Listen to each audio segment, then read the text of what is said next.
Welcome, ladies and gentlemen. I want to appreciate you so much because of your great support. Please consider subscribing to this channel. International Criminal Court, ICC, and United Nations Human Rights are very keen on what the Kenya Kwanza government is doing, as they had already sent their statement when it comes to what is happening. I've just read something sensible when it comes to their tweet just 5 or 6 hours ago. And this is saying like this: #Kenya, we are very concerned by widespread violence and allegations of unnecessary or disproportionate use of force by police during protest. Full comment are in their website. Now, when you look at this tweet and connect with the letter they came out releasing when it comes to what is happening, when it comes to demonstration, William Ruto and his brigades must be very careful, because it seems like today they are bursting when it comes to their response to what happened on Wednesday.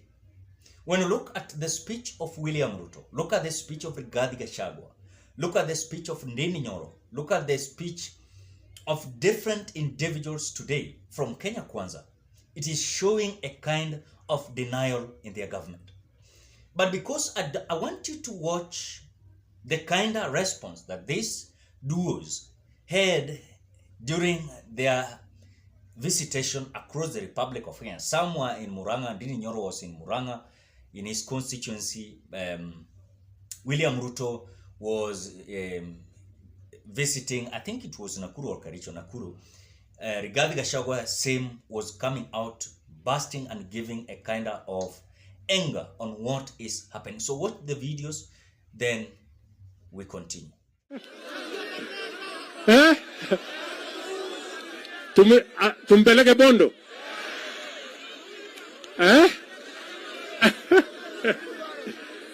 Aya, nimesikia sauti yenu sasa, nitajipanga vizuri. Huyu mtu lazima tumpeleke nyumbani. Hakuna dawa ingine, kwa sababu tukimwacha, unajua nilikuwa naona ni mzee. Sasa nawacha yeye hapo, anaanza kusema unajua mimi si mtu mbaya. Saa hii nimeona amepanga maandamano. Na mimi nataka nimwambie rafiki yangu Uhuru, hata wewe wachana na huyu mzee. Waacha kumpatia pesa ya kununua watu wa Mungiki wachome Nairobi. Wewe umekuwa rais, wewe kuwa muungwana. Tulikuunga mkono wakati ulikuwa rais wetu.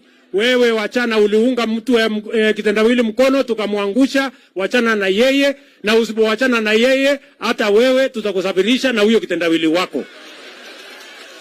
As a government we have said enough is enough. Raila Odinga hata kubaliwa tena under any arrangement again to cause violence, to create deaths, to destroy property. It will not happen. He will not be allowed to do that again. We have a responsibility as a government to protect life and property. Hii letakuwa wacha ikue, kwa sababu mtu moja hawezi subua watu miaka 40. Hawezekani. On the back of the people of Mount Kenya region, Uhuru Kenyatta, I want to tell you today, you shall no longer ride on our backs, on the blood of innocent Kenyans, to undermine a legitimate government and undermine our democracy. Ukubali tulikushinda kwa uchaguzi. Ukubali tulishinda puppet yako. You cannot continue using the same puppet kuleta fujo ati ututishe. Currently today, na wanisikiza vizuri, wewe bwana kitendawili na watu yako muandamane, muweke sufuria kwa kichwa, hata muweke karai, hata muweke doo, hata muweke sahani, hata muandamane kitu gani. Wacha niwaeleze na musikize. Whatever thing that you are unleashing, whatever strategy that you have will fail, because there will be no mkate nusu in Kenya Kwanza government. Now, ladies and gentlemen, after watching the kind of response of these duos, is there any kind of measurement that this Kenya Kwanza must come out to have when it comes to the response to Kenya to Azimio. Because what they're saying is that it is Azimio that is creating chaos. It is the Azimio that is creating violence. It is the Azimio that is destroying properties. And their aim is to arrest these principles of Azimio. But at the same time, the Constitution protects these demonstrators.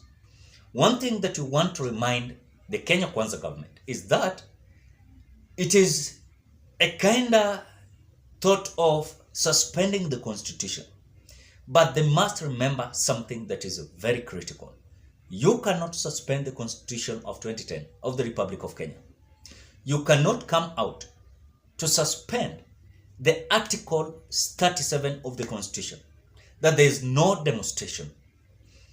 I remember there is a certain video that was circulating across the social media where William Ruto, during 2007, he came out saying that it was the police officers that were creating chaos and violence because they were killing Kenyans, they were creating chaos across the Republic of Kenya during the Maandamano, where Kenyans were not okay, and they were not coming out to accept that Mwai Kibaki won election. Now, look at whatever is happening now.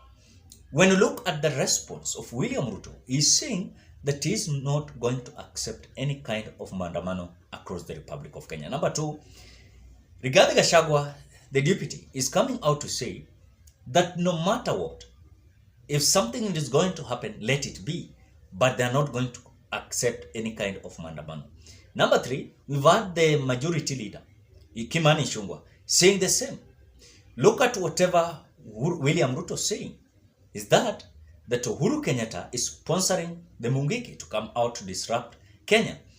But now, at the same time, they are complaining about this. It is also very keen for them. They must come out to realize it is not only that Kenyans are watching them, but also internationally, people are watching what kind of Kenya Kwanza is doing when it comes to this Maandamano. Because when you look at the photos that is being shared by the UN Human Rights, it is a kind of, they're going for these police officers because they believe, and what they have said, that we are very concerned by widespread of violence and allegations of unnecessary use of force by police during protest must come to an end. Even despite of these duos are telling us that they have right to protect the property, they have right to protect the lives. One thing they must understand, that the Constitution is there to guide people on how people must demonstrate. It is not only Kenya that has this law. There are several countries that have this law, including international countries, where they do understand there is a law that if someone is not certified, he can come out, carry his or her placards, they can demonstrate peacefully and armed. But something that you're doing contrary to the Constitution is this. Kenya Kwanza, they are so frustrated, they are so in denial, they believe that Azimio is so attracting these Kenyans who are so disparate after they came out lying to them when it comes to the Hustler Nation narrative. As their narrative is outdated, they are so frustrated. Now the only thing that they're doing, they have the instrument of powers. And this instrument of powers, that is what they're using as the only option they have. Because when you look at even their response, it's showing a kind of people who don't have any kind of idea to tell Kenyans. Because what I was thinking is that if the Azimio is coming out to demonstrate, can they have a solution to tell Kenyans that, look, we have this, and we have this. But when you look at the kind of argument of these individuals, they don't have any idea. Look at what William Ruto is doing. He's doing as if we are going to election next day. Remember, it is the government that is going to lose it big, not Azimio.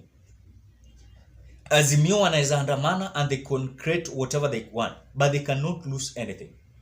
Those who are going to lose is Kenya Kwanza, because at the same time, they are trapped with this kind of conversation of Maandamano. They are forgetting they are in office. They are forgetting they have opportunity to rule. They are forgetting that Despite of all these kind of things, they must also respect the constitution. But one thing that I believe is that William Ruto is just trapping himself to the International Criminal Court and his doers. And it will reach a time that he is going to be questioned, because you cannot use and misuse the police force.